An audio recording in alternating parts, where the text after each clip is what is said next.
Let's start off again, Troy, from the beginning, because I want to refresh the people at Third Phase Moon if they missed it, and then we got some questions for you. Could you briefly explain on how you realized that we're not alone? Okay, we're not alone, definitely. I've been trying to tell people my story. Of course, it's difficult to believe, and seeing with your own two eyes is believing, but I've told this story a billion times in the last 24 years. I'm 49 years old right now. This happened 24 years ago. I was like 23 years old. And the climate is really warm in Arizona, so I decided to live outside and take showers and stuff at a health club. One night after about a year of camping out, I was having a nice time. I had to work late at night. I was a dishwasher. I worked at the Village of Oak Creek, the Oak Creek Owl in Sedona, Arizona. So I had to wash dishes really late at night. So I'd go to my tent probably about 2 o'clock, 3 o'clock, depending on what I was doing. This was about 3 o'clock. I came to my tent, and then went inside my tent, and was just sitting there trying to go to sleep, took my shoes off, and I heard this swirling wind in the trees, blowing. And I was like, wow, that's cool. It sounded a little weird for wind. Then it got louder and louder. Then it sounded like it had maybe blown a branch out of the top of the tree, and it hit the dirt on the ground. And I thought, oh, well, a branch fell next to my tent. And then it was silent all of a sudden. So I'm sitting there, just kind of relaxing, waiting to go to sleep. And then I hear somebody take 4 footsteps in the dirt. Crunch, crunch, crunch. And I'm like, who the hell is it? It's like 4 feet away from my tent. And my heart started beating a little bit there. And I'm like, who is that? And so I'm sitting here thinking, you better say something to this guy, whoever this guy is. And I tried to say something to him like, what do you want? Or who are you? And I couldn't speak. I couldn't talk. So I kind of got scared that I couldn't open my mouth and say anything. So I tried to breathe. My heart started beating. My face was getting hot. Then I said, I finally got enough energy to say, I hope you know that I know you're there, and I also hope you know I am fully protected, because I didn't know who it was. So I'm sitting there in my tent, and I'm wondering what's going on. I heard a swallow and a stomach growl. And I'm like, oh, my God, the guy's still there. And he was just standing there for about 5 minutes, quiet. Then all of a sudden I see in my nylon zipper on my tent was so used that it didn't work anymore. So I just pushed the little dome. I had a 4-man dome tent with a queen-size mattress in it and sheets and blankets and all that stuff. And the door was always wide open because the zipper was broken. So this person standing there to the left of me, but out of the vision of the door open. But where the door is open, I see like a little silver, like antenna looking thing. And I'm like, what is that guy doing? He's holding like a little silver thing there. And I'm like looking at this little silver thing, and then it goes away. And I'm like, what was that? And then I see it again. And I'm like, what the heck? This guy's got like a walkie-talkie or something with an antenna, or what is that? And I look at it, but it's not really an antenna. It's more of a long silver spike. And then it goes away again, like he's busy and he's not paying attention. And then he puts it back again. And then I see this little hand holding the thing. And so all of a sudden, I kind of like, I went over to the tent, to the right-hand side of the tent, kind of far, like thinking whatever this guy's doing. And I saw this little hand. I was starting to freak out. And then right in my ear on the other side of the nylon, I hear somebody cup their hands over their mouth, because you can tell the difference when you hear the voice. I hear this right in my ear, because I'm really close to the right-hand side of the tent. I just turn my face very slow, and I look at the nylon in my face, the orange tent, and I'm like, and then I heard it again, another similar sound, further away in the forest, in the bushes there. And then I started crying, because I'm like, I think I know what's going on. I can't believe it. Then it's kind of hard to remember, because I think they did something to me. I'm pretty sure they did something to me. And all of a sudden I felt so scared that I felt all numb, and I was ready to pass out. I'm trying to breathe slow.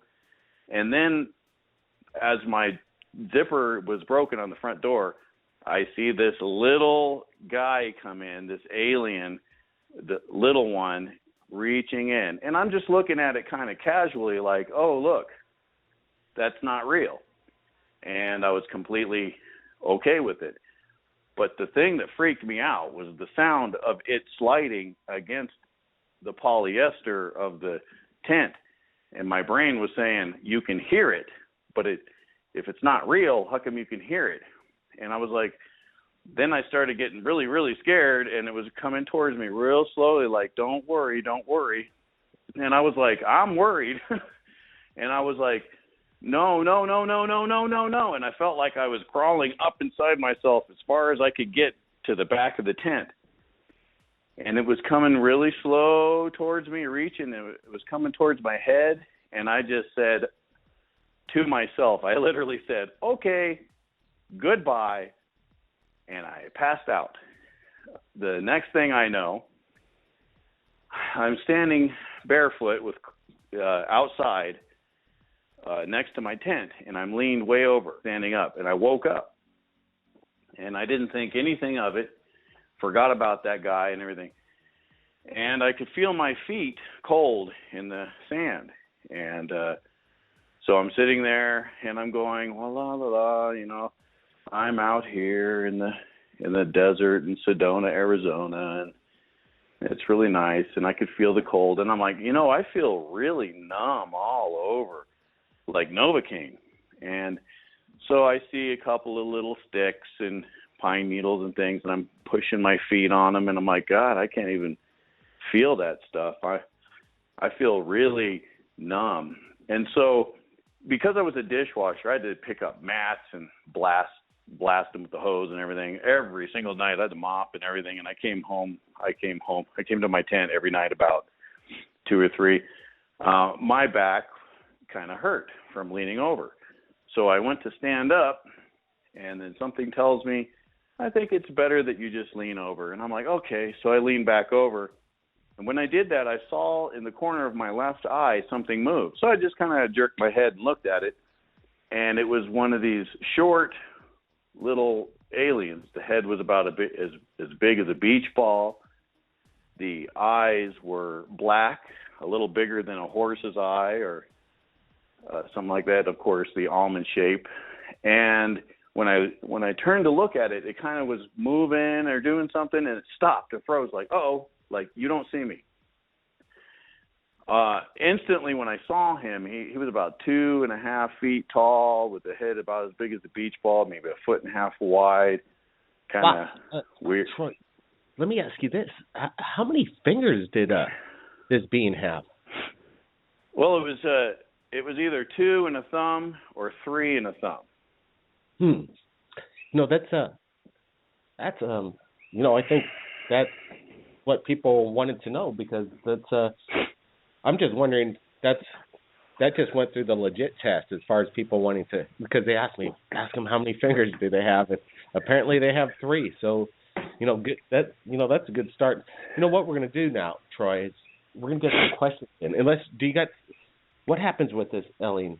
That you're describing. There's a little more.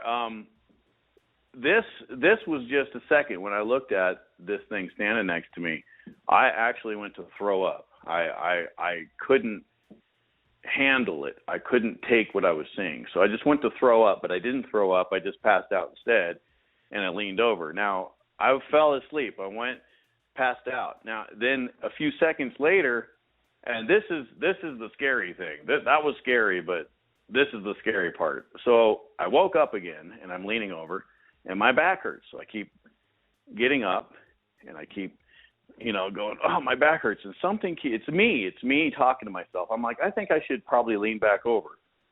And I'm like, no. I leaned over, and I'm like, no, my back hurts, man. I'm not leaning over. And then I'm arguing with myself if I should lean over or not. I'm like, I'm not going to lean over.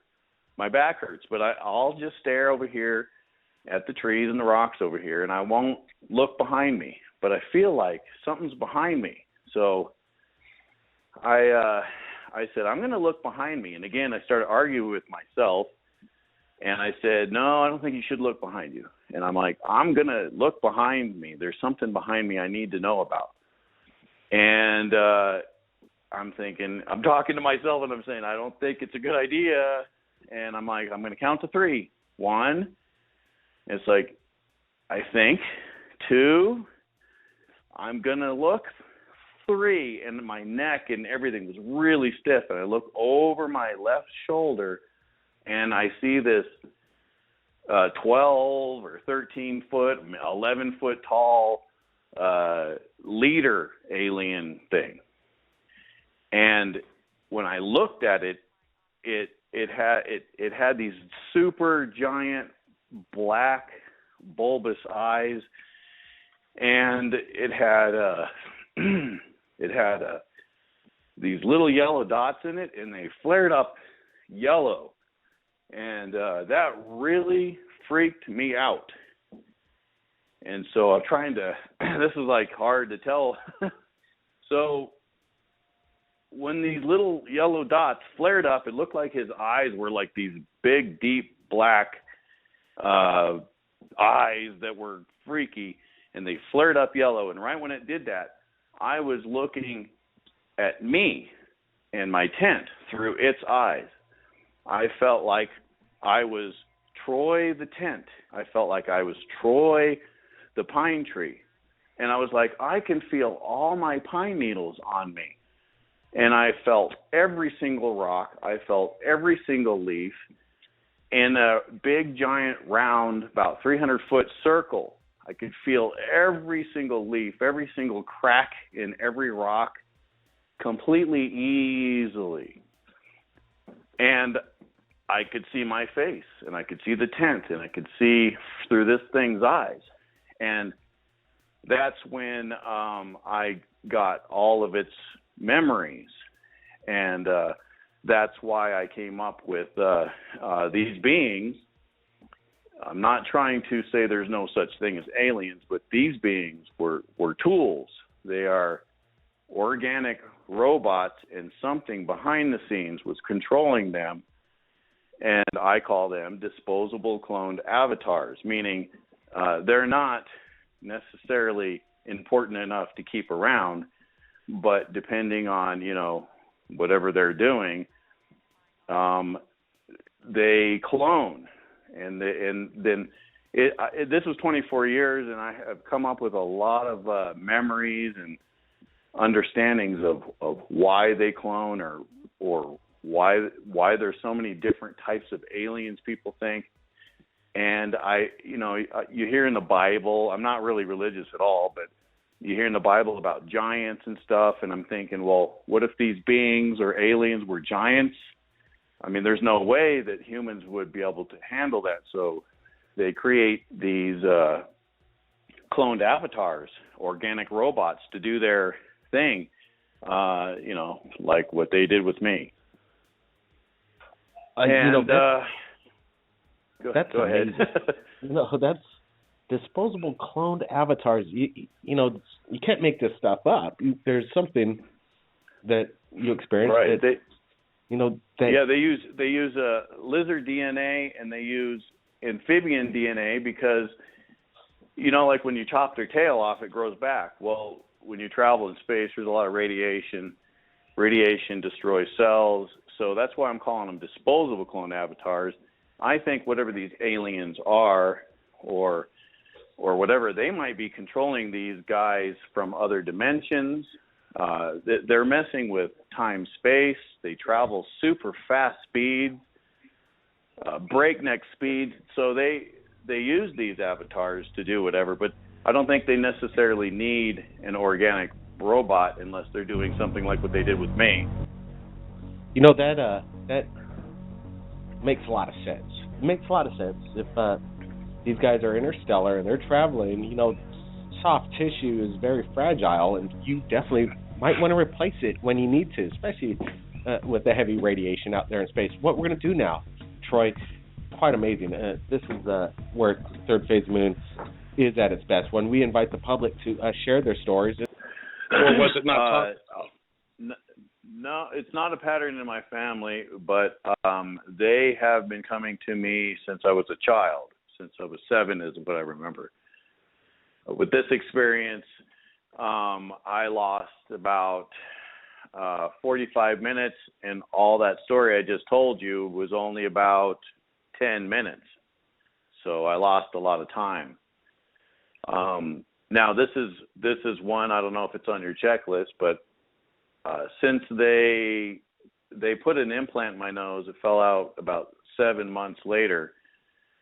And I believe that there was nanotechnology in it, and that's what was inside this bearing that fell out. The reason why I think that is because I can now, or since then, I can call them out of the sky, and they signal me all the time. Now that's you know, hard for anyone to believe, but I have witnesses.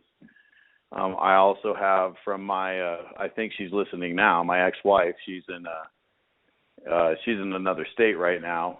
She has witnessed them being invisible, and I've heard a respirator with a little one walking around. Now, for me, I'm used to it.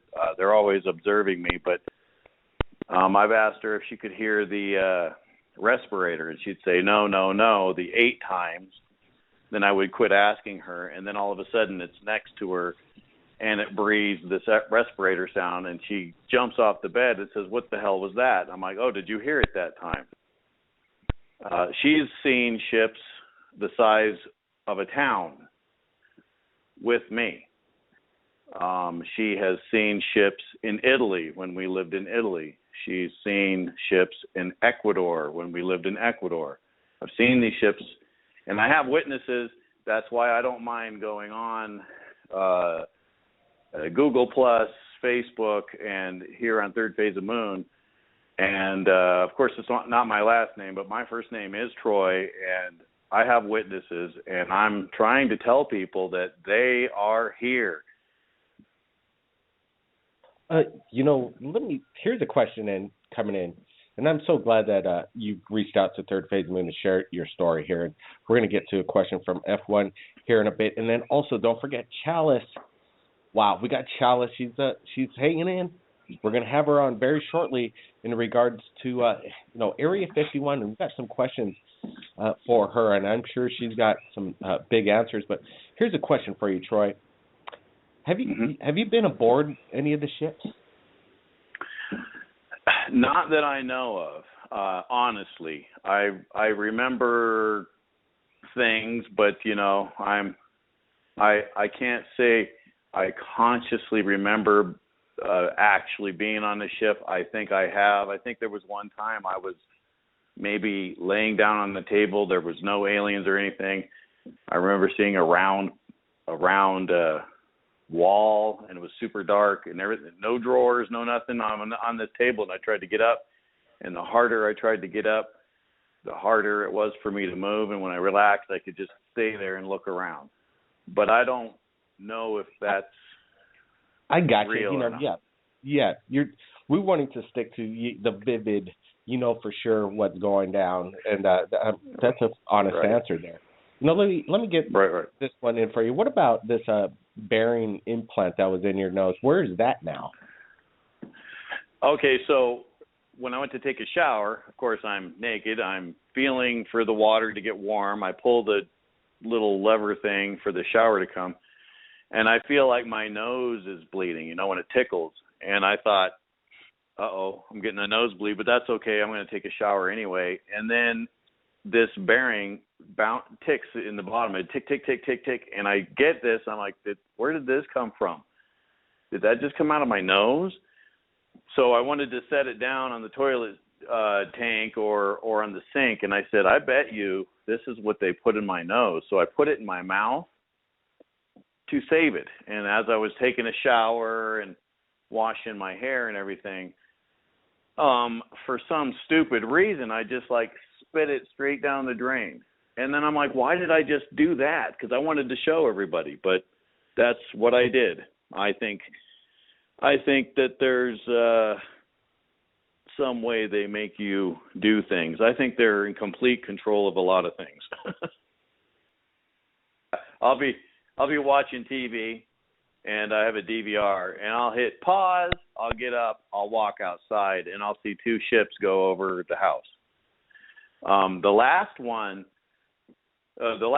ship I saw was with my ex-wife. We were out on the back porch. It was with this blood moon eclipse, and I knew I would see one. And this giant bright light comes going across the sky, and I'm thinking everybody's got to see this. But I've had experiences where not everybody can see them, only me and another person.